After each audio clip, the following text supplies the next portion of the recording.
آج برتنوں کی صفائی دیکھو، کپڑوں کی صفائی دیکھو، مکان کی صفائی دیکھو، رات دن بس اسی دھندے میں لگے ہوئے، سارا دن برتن دھونے سے فرصت نہیں، سارا دن کپڑوں کے بناؤ اور سنوار میں فرصت نہیں۔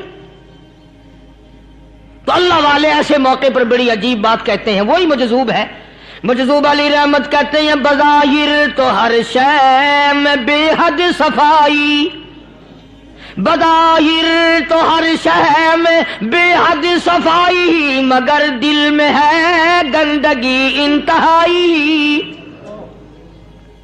بظاہر تو ہر شے میں چہرے کی صفائی، بدن کی صفائی، نہ جانے کتنی قسم کا صابن ہے، نہ جانے کتنی قسم کے پاؤڈر ہیں، نہ جانے کتنی قسم کے شیمپو ہیں، نہ جانے کتنی قسم کے کپڑے ہیں، کیا چال ڈھال ہے، کیا نئے نئے ڈیزائن ہے۔ مجذوب کہتا سب کچھ دیکھ لیا، بظاہر تو ہر شے میں بے حد صفائی، مگر دل میں ہے گندگی انتہائی۔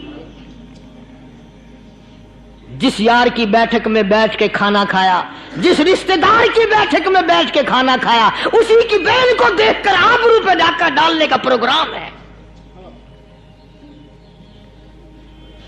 جس دوست کے گھر میں بیٹھ کے کھانا کھایا، اسی دوست کی بیوی کی عزت لوٹنے کا پروگرام ہے۔ پرانے زمانے میں اب بھی دلی جیسے شہر میں اگر دعوت کی جاتی ہے تو وہاں ایک تشتری میں نمک آتا ہے سب سے پہلے۔ عرب میں بھی دستور تھا پرانے زمانے میں، اگر کوئی دعوت کرتا، کوئی تقریب کرتا، سب سے پہلے نمک آتا تھا۔ ایک ایک انگلی ہر شخص نمک چاٹتا تھا۔ کیا مطلب؟ جس نے نمک چاٹ لیا اب وہ نمک حرامی نہیں بنے گا۔ اس گھر میں چوری کرنا، اس گھر کی آبرو کا غلط تصور لانا، اس گھر کے مال میں خیانت کرنا وہ حرام سمجھتا تھا جس گھر کا میں نے نمک چکھ لیا۔ اور مسلمانوں کی بات نہیں، ہندوؤں کی بھی یہ باتیں تھی۔ مولانا محمد علی صاحب جلندری سب قید رحمت اللہ علیہ فرمایا کرتے تھے کہ ایک سکھ تھا بہت بڑا ڈاکو، مسلمان اور ہندو مل کر اس کو ساتھ ملا کر کے لے گئے کہ یہاں اس گاؤں میں اس پنڈ میں ڈاکہ ڈالے۔ سفر کر کے گئے، تکلیف اٹھا کے گئے۔ اس سکھ ڈاکو نے پوچھ لیا کہ یہ کون سا گاؤں ہے کہ یہ فلانا ہے۔ اچھا سارے کے سارے یہ تلاش کرو، یہ سوچ بچار کرو، اپنے پنڈ کی، اپنے علاقے کی، کسی مسلمان کی، کسی ہندو کی، کسی سکھ کی، کسی چوڑے چمار کی اس گاؤں میں لڑکی تو نہیں؟ ہمارے یہاں سے کوئی لڑکی تو شادی ہو کے یہاں نہیں آئی ہوئی۔ ان ساروں میں سے کہنے لگا کہ ہمارے بھنگی کی لڑکی جمعدار کی یہاں آئی ہوئی ہے۔ کہنے لگا واپس چلو، بیٹی بیٹی ہے، چاہے بھنگی کی ہو یا نواب کی ہو۔ ارے کل بیٹی کا ڈولا دیا تھا، آج ڈاکہ ڈالیں گے، شرم نہیں آئے گی؟